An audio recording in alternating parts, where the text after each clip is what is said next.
Hayden Panettiere always played the strong one, the tough cheerleader in Heroes, the ambitious singer in Nashville, the girl who never needed saving. But what no one saw, what she hid for years, was that off-screen, she was drowning. Because while she was saving the world on television, she couldn't save herself. Let's go back. Hayden started acting at 11 months old. Not 11 years, 11 months. She was literally in diapers when her face was first seen on screen. From baby commercials to soap operas, to landing major roles by the time she was a teenager, Hayden never really had a childhood. Her life wasn't school and sleepovers. It was scripts, lights, and non-stop attention. By 16, she was starring in Heroes, a global phenomenon. She became a teen idol overnight.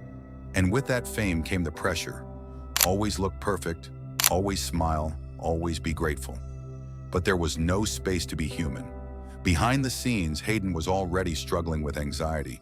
She said she didn't know who she was outside of work. She was acting in front of the camera and then acting off it too, trying to convince herself and everyone else that everything was fine. After Heroes, she took on Nashville, a role that looked like just another job, but ended up reflecting her real life in ways no one expected.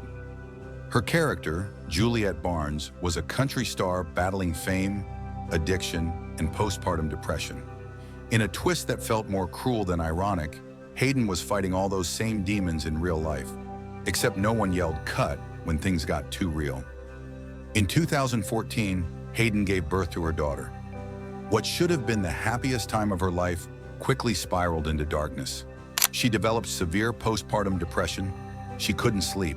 She felt numb. She couldn't connect with her baby the way she thought a mother should. And that guilt, it tore her apart. She said, "You feel like you're failing, like something's wrong with you, and no one talks about it." But Hayden didn't know how to ask for help, so she started self-medicating.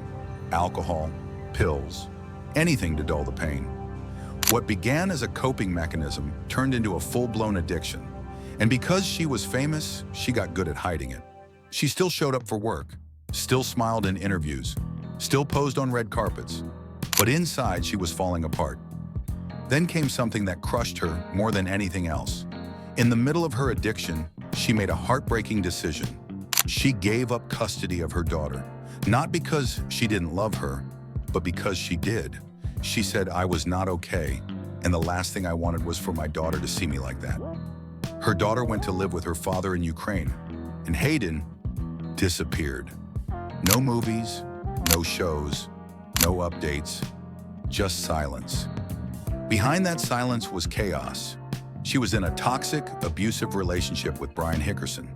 There were public fights, police reports, physical violence, and more alcohol. In 2020, he was arrested for domestic violence. Hayden finally spoke out. She posted, "I am coming forward with the truth about what happened to me, in the hope that my story will empower others in abusive relationships to get the help they need and deserve."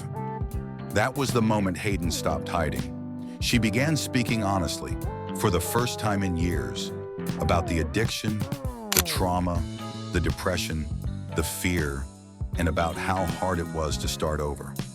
She entered rehab again, got sober. She cut ties with people who kept her stuck.